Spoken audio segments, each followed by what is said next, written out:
하나님 말씀 사사기 6장 7절부터 16절까지입니다. 이스라엘 자손이 미디안으로 말미암아 여호와께 부르짖었으므로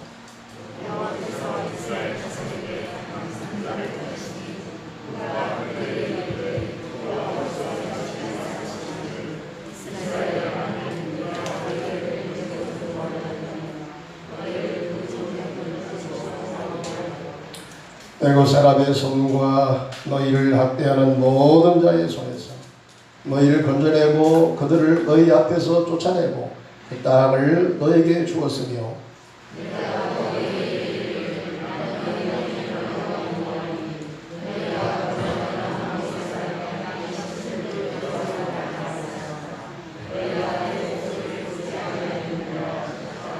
여호와의 사자가 아비에셀 사람 요아스에게 속한 오브라에 이르러 상소리 나무 아래 앉으니라. 마침 요아스의 아들 기드온이 미디안 사람에게 알리지 아니하여 이를 포도주 들에서 타작하더니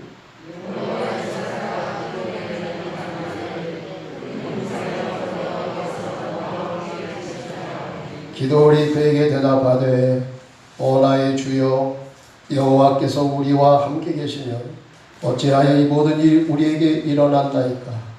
또 우리 조상들이 일찍이 우리에게 이르기를 여호와께서 우리를 애굽에서 올라오게 하신 이가 아니냐 한 그 모든 이적이 어디 있나이까. 이제 여호와께서 우리를 버리사 미디안의 손에 우리를 넘겨주셨나이다 하니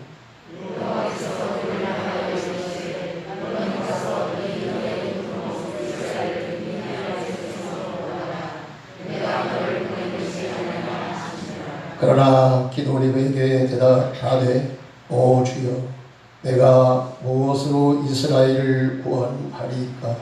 보소서 나의 집은 므낫세 중에 극히 약하고 나는 내 아버지 집에서 가장 작은 자리이다 하니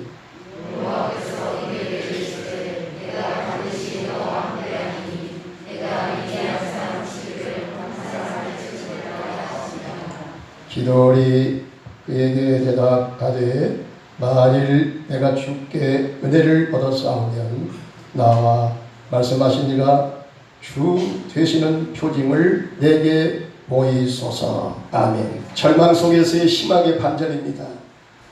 사사기는 이스라엘 나라가 왕으로 통치하는 왕정시대로 가기 전 단계에서 사사에 의해서 다스려진 역사의 기록입니다. 이 기간은 약 400년 동안 이어졌고 이때 등장된 사사는 13명으로 이렇게 기록이 됩니다. 성경 주석가들은 이 시대의 특징을 가리켜서 일명 사이클 시대라고 그렇게 말을 합니다. 이 사이클은 먼저 은혜와 평안의 시대가 오면 그 이후에 얼마 가지 않아서 조금 더 역사가 갈 때도 있기는 했지만 그 이후에 반드시 죄로 인해서 타락된 시대가 와요. 400년 연구를 해보니까 그래요. 그리고 세 번째는 죄와 타락의 시대로 이제 인해서 하나님 앞에 벌받는 이런 때가 옵니다. 이게 이제 절망과 심판의 시대입니다. 이때 사람들이 정신이 바짝 나가지고 하나님 앞에 울며 불며 회개하고 살려달라고 그렇게 애원합니다. 그러면 하나님께서 다시 구원의 시대를 이제 베풀어 주십니다. 이 시대가 4개의 시대가 특징적으로 계속해서 다람쥐가 쳇바퀴 돌듯이 400년 동안 이 역사가 계속 반복이 되었다는 거예요. 그래서 사이클 시대라 이렇게 이야기를 합니다.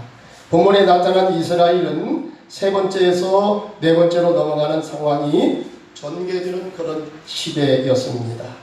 이때에 그들은 7년 동안이나 미디안의 손에서 고통을 당하게 되었던 것입니다. 쉽게 말하면 그들은 미디안의 식민지 나라가 되어서 아주 서글픈 그런 인생을 살았다는 것입니다.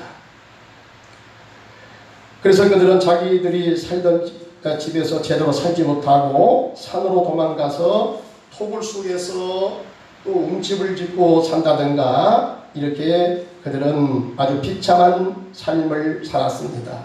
또한 실컷 농사를 지어놓으면 그들이 쳐들어와서 수확한 농산물을 다 빼앗아 이제 가버리기도 하고 또 심지어는 소와 양까지도 다 끌어가고 말았던 것입니다. 그러니 그들의 생활이 얼마나 피폐하고 얼마나 절망적이겠습니까? 성경에 의하면 이러한 사건 사고가 터지는 이유가 무엇이냐? 또 어떤 때는 전염병이 돌죠. 지금 코로나처럼 민수기 14장 12절 13절에 보니까 이건 하나님께로부터 온 것이라고 했어요. 성경에 보면 또 천재지변 여러 재앙들은 여호와의 진노의 심판으로 온다 이렇게 말씀을 하십니다. 그런 면에서 이 시대에 지금 세계적으로 창궐하고 있는 코로나19도 같은 선상에서 이루어지고 있다 하는 것을 우리가 알 수가 있습니다. 여호와의 진노의 심판으로 말미암는 것이라면 그 근본적인 해결책은 생활방역, 사회적 거리두기 물론 해야 됩니다. 그것이 필요 없다는 얘기는 아닙니다. 또 백신을 열심히 지금 개발하고 있고 머지않아서 치료약도 나온다고 그럽니다. 그런데 여러분 미안한 얘기입니다만은 이것은 완전한 해결책은 결코 아니에요. 제가 저번에도 말씀드렸지만 이 코로나는 DNA 바이러스가 아니고 RNA라고 그랬기 때문에 이 RNA는 자꾸 변종이 되어 나타나는 거예요. 그러니까 우리가 열심히 생활방역하면 좀 이제 이 바이러스가 물러가겠죠? 완전히 없어지는 게 아니고 잠정적으로 이제 숨어 있는 것입니다. 그러다가 어떤 때가 되면 또 다른 이제 악성 바이러스로서 더 강력하게 나타납니다. 그러면 우리가 실컷 개발한 백신이 백해 무익이 되는 그런 일이 벌어질 수도 있습니다. 때문에 이것은 하나님께로부터 왔기 때문에 여러분 영적인 문제까지도 우리가 포함해서 근본 해결책을 강구해야 된다는 것입니다. 아멘. 그러면 우리가 근본 해결책을 찾기 위해서 여러분 먼저 선결적으로 해야 할 것이 뭐냐? 이유가 뭐냐 이거예요. 하나님께로부터 왔다고 하는데 왜 하나님께서 이러한 전염병을 이러한 사건을 일으키게 해서 고통을 당하게 하느냐? 이 이유를 우리가 물어야 돼요. 그 이유에 따라서 여러분 근본 문제가 해결되는 것이지 아무리 우리가 과학적인 것을 가지고 열심히 한다고 해도 어느 정도까지는 되지만 근본적인 해결책은 될 수가 없다는 사실입니다. 오늘 본문 말씀을 통해서 하나님은 우리에게 여러분 코로나뿐만 아니라 우리의 삶 속에서 오는 여러 가지 이제 예기치 않는 그런 문제가 터질 때에 그 문제를 어떻게 하면 우리가 은혜롭게 잘 극복할 수 있을까 하는 사실을 오늘 말씀을 통해서 우리에게 가르쳐 주시기를 원하십니다. 먼저 생각해 보는 것은 여호와께서 그들을 미디안의 손에 붙이신 이유는 무엇이냐? 자, 6장 1절 보겠습니다. 6장 1절 우리 한번 읽겠습니다. 6장 1절 다같이 시작. 이스라엘 자손이 또 여호와의 목전에 악을 행하였으므로 여호와께서 7년 동안 그들을 미디안의 손에 넘겨주시니. 자, 무엇을 행했으므로 미디안 손에 붙여서 아주 죽도록 고생하게 했다고 했어요? 악을 행했대요. 악은 물론 여러 가지가 있죠. 좀 악이라고 하면은 추상적인 그런 개념이기 때문에 구체적으로 무엇인가를 이 구절만 가지고 잘 모릅니다. 그런데요 10절하고 7절에서 10절까지 보면은 크게 이 백성들이 저지른 악행이 두 가지로 나타납니다. 그것이 첫째 뭐냐? 첫째는 이방신에게 우상에게 나아가서 복을 달라고 절하고 섬겼다는 것입니다. 둘째는 그 백성들이 사명의 백성들인데 사명을 등지고 말았다는 것입니다. 여기에 대해서 그들이 죄를 범했고 악행을 저질렀으므로 하나님께서 불가피하게 그들을 미디안의 손에 붙여서 죽도록 고생하게 했다. 7절에서 10절까지 보니까 자 이스라엘 자손이 미디안으로 말미암아 여호와께 부르짖었으므로 8절 다같이 시작. 여호와께서 이스라엘 자손에게 한 선자를 보내시니 그가 그들에게 이르되 여호와께서 이같이 말씀하시기를 이스라엘의 하나님 내가 너희를 애굽에서 인도하여 내며 너희를 교정되었던 집에서 나오게 하며 애굽 사람의 손과 너희를 학대하는 자의 모든 자의 손에서 너희를 건져내고 그들을 너희 앞에서 쫓아내고 그 땅을 너희에게 주었으니 10절 아까 우리가 읽었죠? 우상 숭배했다는 것입니다. 이 두 가지 사실로 인하여 하나님은 그들에게 절망스러운 고통을 만나게 했다는 것입니다. 하나님은 세상 사람들을 심판하실 때 무엇 때문에 일반적으로 세상 사람들을 심판하냐면 하나님의 창조 질서를 깨뜨릴 때, 그 다음에 악을 행해서 도대체가 두 눈을 뜨고는 더 이상 볼 수 없을 때, 이때가 되면 하나님이 참고 참으셨다가 드디어 하나님이 진노의 매를 드십니다. 이 하나님의 진노의 매를 드실 때는 누구든지 말릴 사람이 없거든요. 굉장히 단호합니다. 하나님은. 그럴 때는 인정사정이 없으십니다.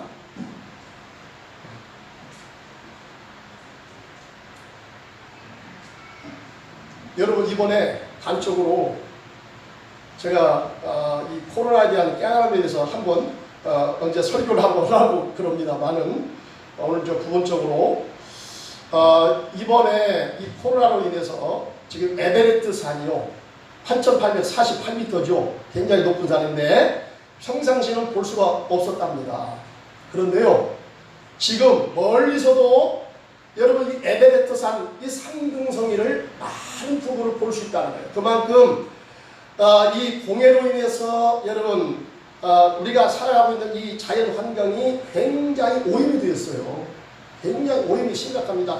아무리 정상들이 모여서 우리가 같이 살아가는 이 지구 환경을 좀 깨끗이 합시다 라고 선언을 하고 열심히 조약도 맺고 해보지만 여러분 그것이 효과가 있습니까? 그때뿐이요. 안 돼요. 근데 하나님이 개입하니까 되잖아요. 하나님이 개입하니까 돼요. 인간이 할 수 없는 것을 여러분 지금 그만큼 자연 환경이 굉장히 옛날로 많이 되돌아가고 있다는 것입니다. 하나님은 참고 참았다가 도대체가 하나님께서 만드신 이 창조 세계를 인간들에게 맡겨놨더니 아주 엉망진창으로 만들어 놓잖아요. 살기가 힘든 그런 환경으로 인간들이 만들어 놓잖아요. 그러니까 하나님께서 어떤 때에 하나님이 개입하셔서 여러분 잘못된 역사를 바로잡고 잘못된 환경을 되돌려 놓으시는 것입니다. 하나님은 당신의 백성들에게는 여기에 추가해서 언약적 사명을 가지고 우리로 하여금 하나님의 일을 하게 하십니다.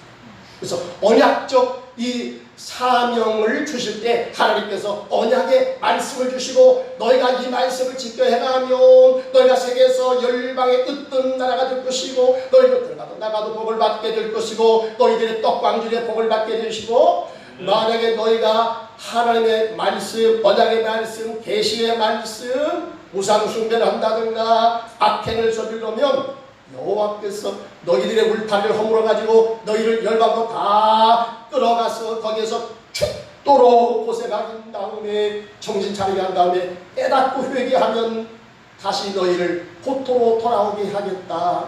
여러분 이스라엘의 과거 역사가 그대로 되지 않았습니까?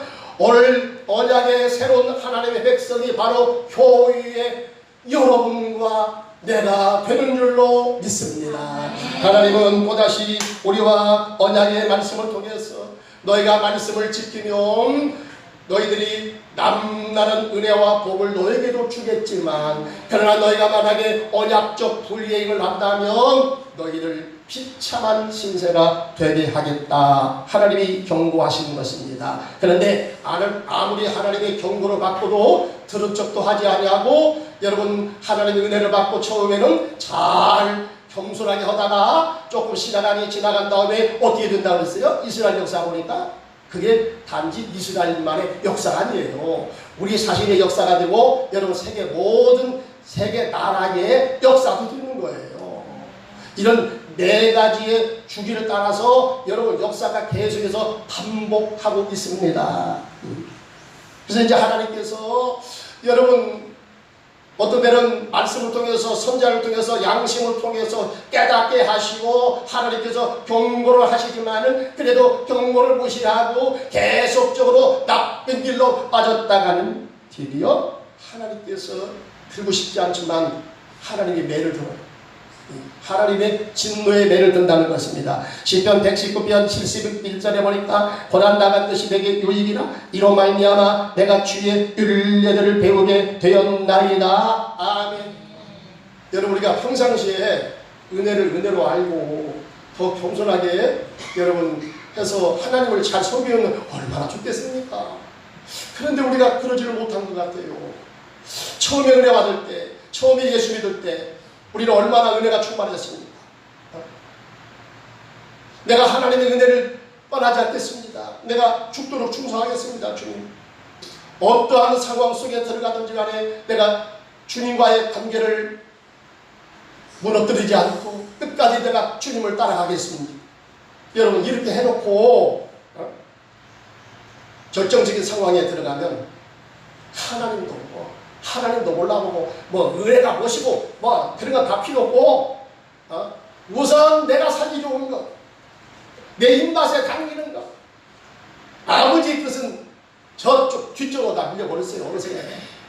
그리고 내 뜻을 쫓아서 내 욕심을 쫓아서 여러분 살아가는 우리의 모습이 아닙니까? 현재 코로나 바이러스로 인해서 전 세계가 곤란을 겪고 있는 이 현실이 결코 우연이 아닌 것을 깨달으셔야 합니다. 이 세상 사람들에게는 하나님의 진리, 뜻을 등진 것에 대한 하나님의 응징의 심판이 되겠지만 그리스도인들에게는 하나님이 그들에게 맡기신 사명을 제대로 감당하지 않았는가 하는 것에 대한 하나님의 책임 충응이 되는 것입니다. 그렇기 때문에 여러분 교회도 얻어맞아요. 교회라고 여러분 무조건 되고 하나님이 사랑하는 줄 아십니까? 여러분 이스라엘에 가고 무조건 되고 악을 행해도 하나님께서 면접을 주는지 아십니까? 천만의 말씀이야. 천만의 말씀이야. 세계 역사를 보면요 이스라엘처럼 저렇게 고생한 나라가 어디겠어? 600만 가스실 해가지고요 정말로 여러분 그런 수고 그런 핍박 어디가 있습니까? 성경이 그랬잖아요. 너희가 만약에 언약을 불행하면 축복도 너희들이 많이 받겠지만 만약에 이것을 어기면 너희들은 세계에서 가장 비참하게 된다고 그랬어요. 여러분 그 말씀을 그대로 들었잖아요. 코로나 일어나니까 여러분 우습게 여기지 말아요. 근데 과학이 발전해서 모든 것을 인간이 할 수 있다고 하고 하나님의 은혜 없이도 우리는 살아갈 수 있다. 이제 우리가 기도하지 않아도 얼마든지 살아갈 수 있다. 우리의 실력으로 내 지혜로 내 방법으로 얼마든지 우리가 할 수 있다. 기도가 사라지고 있잖아요 지금. 여러분 은혜의 열기가 자꾸 떨어지고 있잖아요. 다른 사람 얘기가 아니야 지금. 다른 사람 다른 나라 얘기가 아니라니까. 우리의 나라 얘기요. 우리 자신의 얘기요. 다른 교회 흉물 것도 없어. 우리 교회의 문제요. 우리 자식의 문제요. 여러분 이런 고난을 통과하지 않으면 절대로 여러분 나의 모습을 우리가 들여다보려고 하지도 않아요. 관심 없습니다. 관심이 없어. 그러다가 여러분 우리가 잘 나가다가 어려움 당했을 때에 내 힘으로 해결할 수 없는 어떤 건강의 문제가 생겼다든가 사업의 문제가 생겼다든가 자녀의 문제가 생겼다고 하면 그때서 우리는 가던 길을 멈추고 그 자리에 앉아서 내 자신을 생각해 보게 됩니다. 과연 내가 하나님 앞에 바르게 살았는가? 내가 진리대로 살았는가? 내가 사명을 제대로 잘 감당했는가? 평상시는 몰라요. 여러분 평상시는 관심이 없다니까. 이 어려움 당하니까 내 힘으로 해결할 수 없는 문제가 내 앞에 딱 여러분 부딪히니까 그때서 정신이 바짝 나는 거야. 잘못 살았다. 나도 다른 사람과 별로 다르지 않는 그런 보통 사람에 불과하구나. 평상시는 내가 굉장히 잘난 존재로 생각했거든요. 평상시는 내가 굉장히 지혜로운 사람으로 생각했거든요. 잘 몰랐어요. 우리는 덮어 씌워서 그렇게 인생을 살아갑니다. 마스크를 막 2중 3중으로 해가지고요, 자기 자신을 가리운 채 다른 사람한테 여러분 좋은 모습만 보이고 그렇게 살아가는 우리의 모습이 아니었습니다. 그러다가 여러분 하나님께서 우리의 마스크를 다 벗겨버려요. 다 발가벗겨버립니다. 여러분 우리의 민낯이 다 드러나게 났어요. 이 고난을 통해서 우리의 진면목이 드러나는 거예요. 나의 모습이 진짜로 드러나는 거예요. 내가 잘못 살아. 내가 참으로 연약한 죄인이구나. 하나님 높으신 줄 모르고 내가 교만하여 하나님을 무시하며 은혜를 무시하며 살았구나. 여러분 우리가 고난을 통해서 깨닫게 되는 줄로 믿습니다. 그들은 이 상황에서 간절히 기도하게 되었고요, 그 기도가 드디어 하늘의 상달주는 역사가 일어납니다. 6절 말씀해 봅시다. 6절 말씀 6장 6절 다 같이 시작. 이스라엘이 미디안으로 말미암아 궁핍함이 심한지라 이에 이스라엘 자손이 여호와께 어떻게 부르짖었어. 드디어 하나님이 기대했던 효과가 나타났죠. 평상시에 했으면 얼마나 좋아. 평상시에 기도하라고 했을 때 하면 얼마나 좋냐 이 말이요. 근데 않거든. 한번 이제 이런 꼴을 당해봐야 비로소 은혜가 은혜인 줄 알고, 그때가 참으로 좋았구나. 그때 내가 기도하면서 하나님의 은혜를 구하면서 하나님의 구호심 받을 때가 좋았구나. 여러분 우리가 고난을 통해서 기도를 하는 가운데 이 사실을 깨닫게 될 줄 믿습니다. 하나님 우리에게 주시는 놀라운 축복 가운데 그 중에 한 가지가 뭐냐면 바로 기도라는 것입니다. 여러분 기도가 무엇입니까? 하나님과 나 사이의 관계를 맺어주는 여러분 끈 역할을 하는 거예요. 이 끈이 끊어지면 어떻게 되는 거예요? 하나님과 나 사이에 기도끈으로 딱 하나님께서 이렇게 묶어놨는데 이 끈을 내가 끊어버렸어. 그럼 어떻게 되는 겁니까? 하나님과 관계가 끊어지는 거예요. 하나님과 관계가 끊어지니까 여러분 은혜줄이 차단됩니다. 사랑줄이 여러분 차단되어 버립니다. 하나님으로부터 능력이 차단되어져 버립니다. 부자 간의 관계가 다 끊어져 버렸어요. 행복이 다 날아가 버렸습니다. 근원적인 문제야. 그러니까 근원적인 문제라는 것은 결정적인 데 가면 이것이 드러나는 거예요. 평상시는 모릅니다. 평상시는 여러분 내가 지금 건강하고 내가 지금 그래도 조금 가지고 있기 때문에 잘 몰라요. 그러다가 이것이 다 없어져. 건강도 없어져. 내가 가지고 있는 돈도 없어져. 그러면 어떻게 되는 거야? 이제 우리는 나의 그 있는 모습 그대로 드러나게 되면서 그때 이제 우리가 하나님의 은혜를 구하는 거죠. 하나님의 돌보심을 구하는 거죠. 여러분 이 관계를 통해서 하나님은 우리하고 좋은 관계로 유지하기를 원하시고 성도들의 입을 통해서 계속해서 기도하기를 원하십니다. 그래서 기도를 통해서 하나님은 당신의 살아계신 모습을 보여주시고 당신의 지혜를 주시고 하나님께서 능력을 주셔서 그 어려운 상황을 여러분 하나님의 도우심을 통하여 이기고 극복하고 해결받고 살아가기를 하나님께서 원하시는 것입니다. 7절에 가면 그들의 기도로 말미암아 드디어 하나님이 나타나서 일을 시작하십니다. 7절에 보시면요 이렇게 말씀이 기록됩니다. 이스라엘 자손이 미디안으로 말미암아 여호와께 부르짖었으므로 여호와께서 드디어 일을 하기 시작합니다. 이스라엘 자손에게 한 선지자를 보내셔서 그들을 깨닫게 하십니다. 너희들 어떤 백성이냐? 너희는 다른 세상 사람도 똑같이 생각하면 안 돼. 너희는 하나님이 특별히 불러서 애굽에 있을 때 하나님의 구속의 은혜를 통해서 너희를 하나님의 백성으로 쌓아주셨어. 너희들을 언약을 맺어주셨어. 여러분 세상 사람들하고 똑같이 여러분 생각하면 안 됩니다. 우리가 세상 살아가니까 여러분 두 눈이 있고 여러분 똑같이 입이 있고 똑같이 손과 발이 있으니까 똑같이 생각하면 안 됩니다.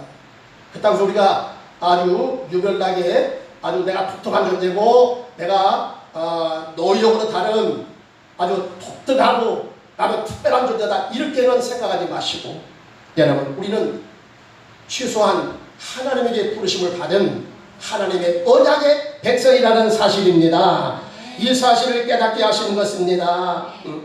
여러분 이와 같은 사실을 깨닫게 하고 다시 언약으로 돌아가서 여러분 이 문제가 해결받기를 하나님께서 원하시는 것입니다.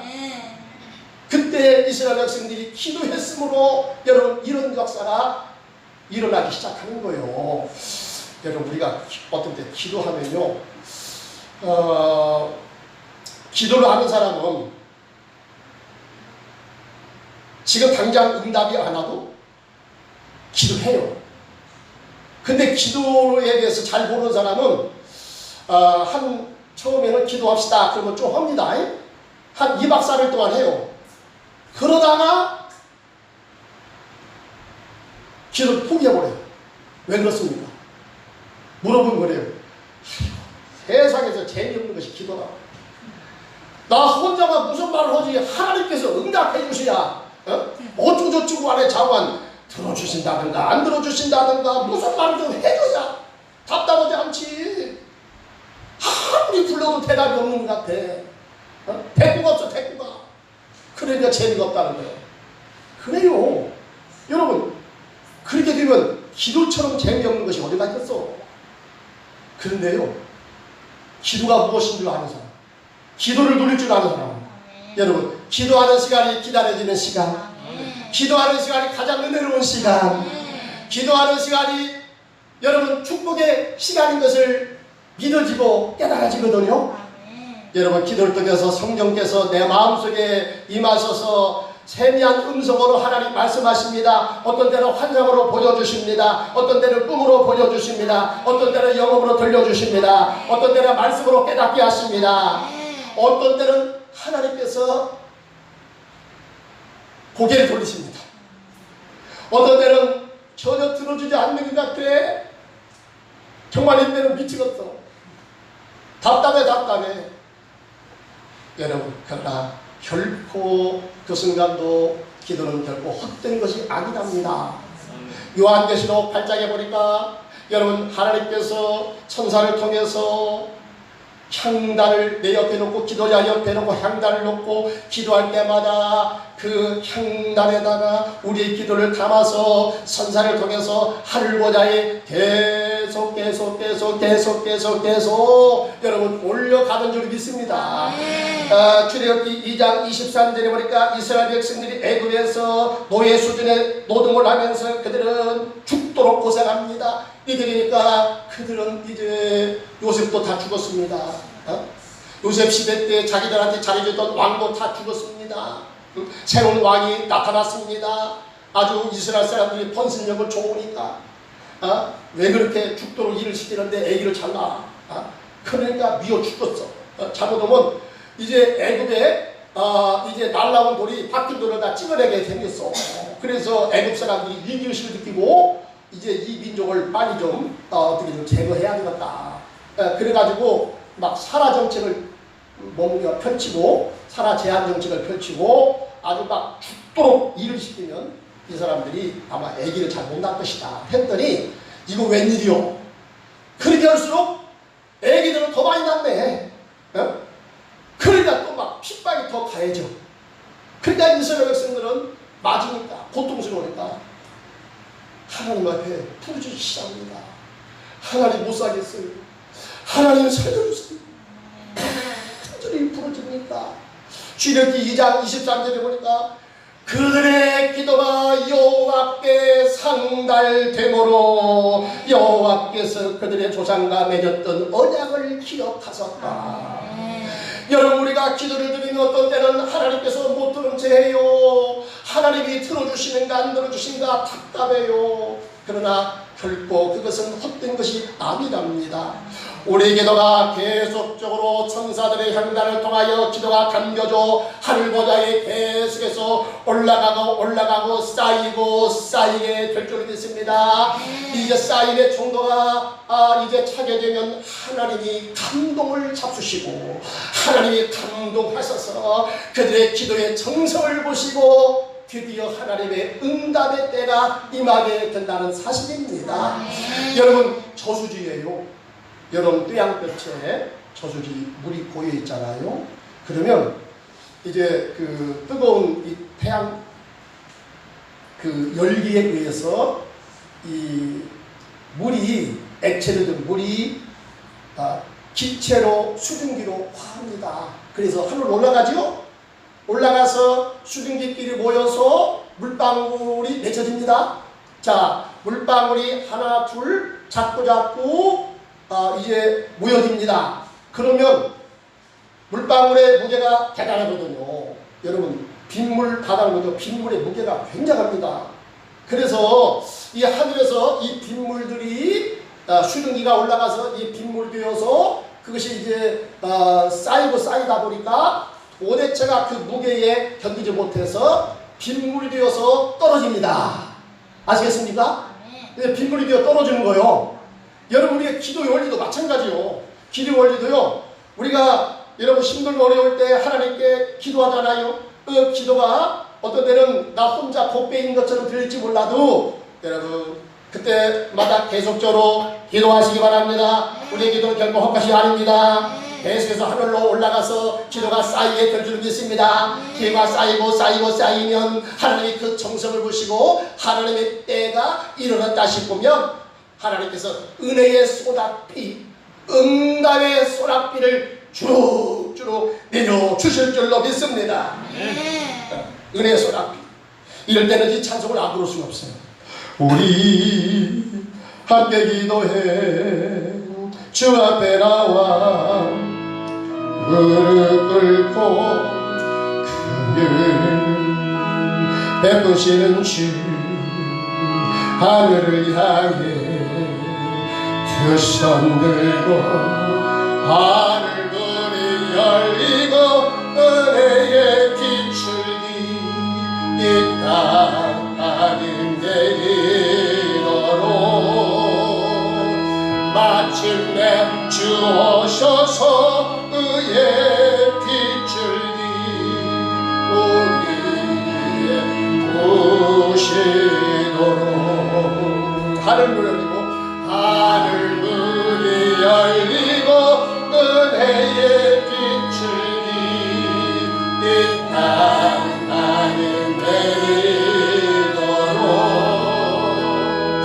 마침내 주 오셔서 의의 비출기 우리의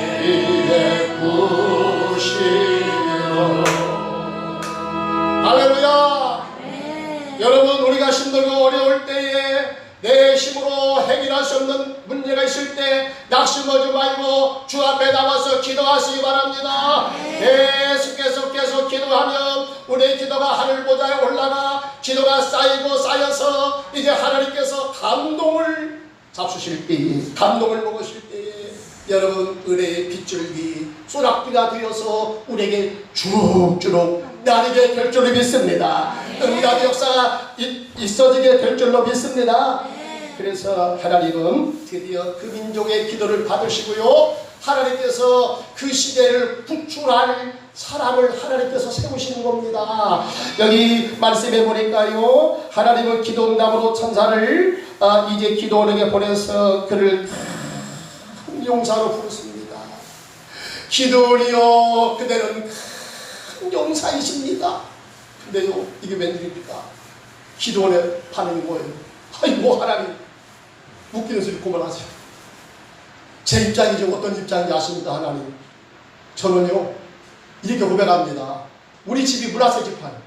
문화세 지파 중에서도 우리 집안은 가장 아주 빈약하고 못살고 형편없는 집안입니다. 쉽게 말하면. 근데 그 중에서도 나는 가장 작은 자라는 거예요. 가장 작은 자. 근데요, 겸손함뿐만이 아니라 실제로 그런 것 같아요. 이게 무슨 얘기냐면, 나는 금수저 집안이 아니고 나는 흙수저 집안이에요. 내 배경이 그러니까 가서 다른 데 가서 알아보시고, 나는 그런 말 감히 못 되는구만요. 이렇게 대답했어요. 실제가 그러니까 또. 그래도 하나님께서 뭐라고 말씀하냐면, 너는 큰 용사라는 거예요. 미칠 것 같아. 땀도 안 드는데. 여러분 얼마나 땀이 안 드는지 아세요? 자 보세요. 큰 용사라면 여러분 대범도 해야 되고, 여러분 배짱도 있어야 되고, 여러분 그럴 것 같지 않습니까? 나가서 싸움하려면 그 큰 장군이 될 것 같으면 여러분 그런 배짱도 있어야지. 배짱이 없어 보여. 이 사람은 굉장히 의기소침한 사람인데 하나님한테 징표를 보여달라고 했어요. 그래서 타작마당을 정해가지고요, 거기다 손뭉치를 갖다 놓고, 하나님 이 밤이 지날 때에 이슬이, 이 손뭉치에만 이슬이 적셔지게 하시고 나머지 타작마당은 보송보송하게 해주세요. 이게 하나님께 기도했거든요. 근데 그 한밤을 지내고 보니까 진짜 그렇게 됐네. 그러면 여러분 우리가 어떻게 생각해야 되겠어? 하나님이 드디어 나를 부르시는가 보구나. 나 소명받았구나.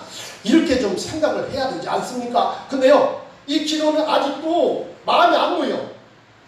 그러니까 이번에는 또 반대로 하나님 앞에 요구합니다. 하나님, 이번에는요, 이 손뭉치를 타자마당에 놓을 때에, 이번에는 손뭉치에는 이제 그 이슬이 조금씩 적시지 말고 타작마당에다만 이슬비를 내려주세요.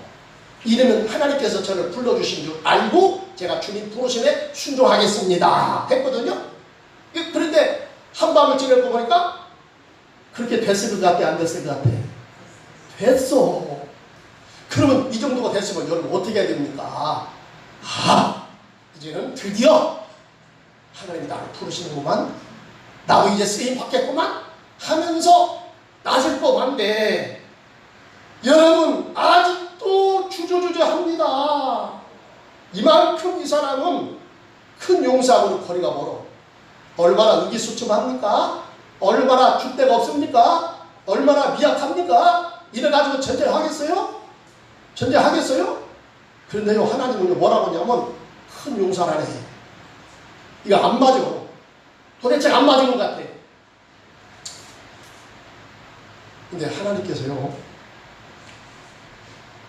결국에는 이 기도를 통해서, 여러분 기도를 통해서 나가서 전쟁하는 그 군사가 몇 명이냐면 300명이야. 몇백 명? 300명. 거기에 비해서 미디안은 연합군입니다. 미디안뿐만 아니라 동방의 연합군을 형성하고 몇십만의 군대를 데리고 왔어요. 싸움하자는 거예요. 300대 몇십만. 여러분 게임 돼요? 안 돼요? 안 돼. 할 수가 없어. 이건 보나마나 뻔한 거야. 근데요, 이거 웬일입니까? 하나님께서 여러분 기도원과 함께 하소서. 예상을 뒤엎고 이 300명 총의 용사가 나가서 미디안의 대군사를 물리치는 여러분 전쟁의 대승리를 거두게 된 줄로 믿습니다. 어떻게 이런 일이 벌어집니까? 그 이유가 있어요. 여기 보니까 7절 말씀해 봅시다. 7절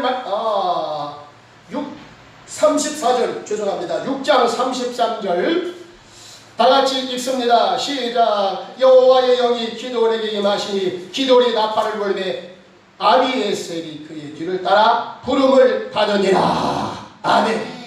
비결이 여기에 있습니다. 여러분, 큰 용사가 아니었어요. 처음에 우리하고 비슷해. 나하고 비슷해. 의기소침하고 나약하고 줏대도 없는 것 같고. 여러분, 이러한 기도원을 하나님께서 만나서 너는 큰 용사다, 내가 너를 들었어야 되겠다. 결국엔 그렇게 됐잖아요. 여러분, 결국엔 하나님 큰 용사가 되게 했잖아요. 어떻게 됐습니까? 하나님의 영이 그에게 임함으로 사람들이 그를 중심으로 몰려들기 시작합니다. 자꾸자꾸 몰려듭니다. 그래도 이 시대의 난세에 이 민족을 구할 분은 기도밖에 없습니다. 무슨 기도원이요? 그렇게 나약한데, 실제로 그렇게 나약한데, 근데 하나님께서 주의 영이 함께 하시니까 여러분, 이런 역사가 일어나게 되는 것입니다. 뿐만 아닙니다. 환경이 자꾸자꾸 변하게 됩니다. 여러분, 할 수 있다는 그런 마음을, 용기를 주십니다. 담대하게 만드십니다. 나중에 전쟁에 직접 그가 나가서 여러분 대군사와 맞닥뜨려서 그 전쟁에서 대승리를 거두게 되는 역사가 임했다는 사실입니다. 하나님은요, 이 시대에 여러분 나를 기도원처럼 부르셨어. 어려움 당하는 우리 가정을 다시 살려내기를 원하시고, 우리 교회를 다시 회복시켜 가기를 원하시고, 나를 통해서 여러분 어려운 우리 직장을 다시 새롭게 회복시켜 가기를 원하십니다. 주님이 임하실 때에 내게 큰 용사라고 나를 부르시면서 내가 너를 통해서 일을 해야 되겠다고 여러분 말씀하실 때 여러분 어떤 반응을 보이시겠습니까? 혹시 우리도 기도원처럼 하나님, 다른 데 가서 알아보세요. 저는 이렇게 출신도 그렇고 참 배운 것도 그렇고 저는 다른 사람에 비해서 이것도 저것도 부족해서 저는 못하겠습니다. 혹시 이런 표명을 하지 않으시렵니까? 그런데 여러분, 겁을 내지 맙시다. 나약하지 맙시다. 기도원도 처음에는 그런 사람이었어요. 그러나 그에게 하나님의 신이 임하니까 역사가 이루어진 거예요. 사람들의 예상을 뒤엎는 역사가 이루어진 거예요. 여러분, 어떻게 하나님의 성신이 임했습니까? 이것이 중요한 거예요. 이것이 무조건 되고 여러분 뭐 성신이 임하면 된다가 아니라 어떻게 해서 성신이 왔냐 이거야. 이와 같은 사람한테 도대체가 결정짓은 사람이 아닌데 어떻게 그 역사를, 그 위대한 역사를 이루어가는 하나님의 사람으로 쓰임 받았냐 이거야. 어떻게 해서 성신이 그에게 임했느냐 이거야. 여러분, 34절 그 이전에 보니까요, 기도원이 한 일이 있어요. 하나님 마음에 들게 한 일이 있습니다. 그게 바로 뭡니까? 하나님의 제일로 싫어하는 우상단지를 다 회파하는 거예요. 하나님 이름으로 회파하는 거예요. 여러분, 기도원이 그대로 순종합니다. 다른 것은 그런데 이것은 참 하나님 마음에 들게 했어요. 그랬더니 34절에 보니까 이와 같은 일을 하고 난 다음에 하나님의 신이 그에게 임했다. 할렐루야. 여러분, 우리가 사도행전 5장 32절에 보니까 너희가 하나님의 말씀에 순종함으로 성령이 너희에게 임한다고 그랬어요. 여러분, 성령 받기 원하십니까? 하나님의 쓰임 받기 원하십니까? 하나님의 일을 여러분 열심히 해가요 주님 앞에 인정받고 싶습니까? 성령이 오시면 됩니다. 성령이 함께 하시면 됩니다. 전혀 달라진 사람이 될 줄을 믿습니다. 쓰임받는 사람이 될 줄을 믿습니다. 순종하시기 바랍니다.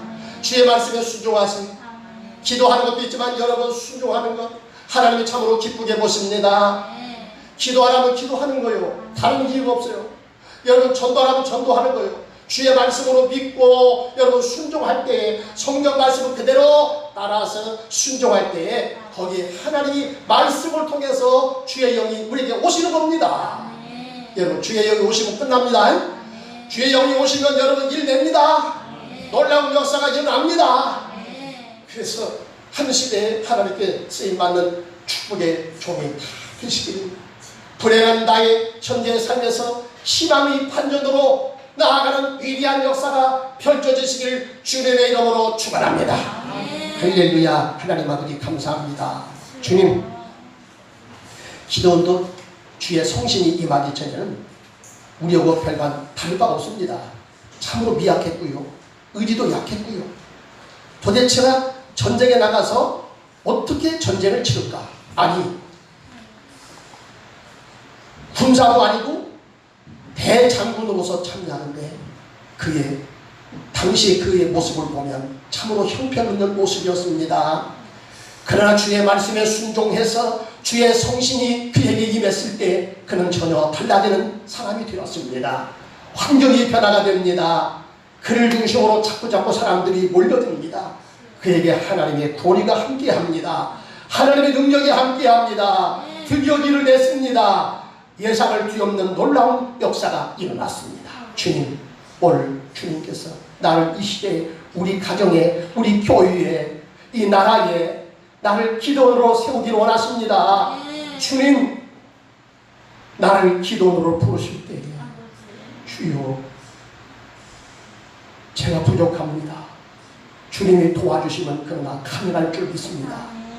하나님 아버지, 주님의 부르심을 받고 주님의 부르심에 순종하여 말씀 듣고 순종하여 성령 받았을 때에 놀라운 역사가 내 안에서도 일어나게 될 줄로 믿습니다. 하나님 아버지, 현재의 나의 불행한 삶이 내일의 희망의 삶으로 바꿔지게 될 줄로 믿습니다. 하나님 아버지, 오늘의 질병으로 고통당하는 나의 모습이 내일의 회복으로 건강으로 나아가게 될 줄 믿습니다. 주의 영이 함께 하시면 됩니다. 주님이 나를 만져주시면 가능합니다. 주의 성신이 역사하시면 가능합니다. 이 시간도 나세는 예수로 명하노니 악한 세력은 나 떠나갈지어다. 귀신은 떠나갈지어다. 질병이 난 무엇이냐? 나는 너를 내 안에서 행세하는 내 권리를 내가 주의 이름으로 박탈한다. 내가 예수 이름으로 내 세력을 박탈한다. 더 이상 너는 내 안에서 주인 노릇을 하지 말지어다. 예수 그리스도 이름으로 내가 너를 끊어버린다. 내가 내 세력과 단전하노라. 절대로 사단의 말에 속아 넘어가지 말게 하여 주옵소서. 주의 말씀만 듣게 하여 주옵소서.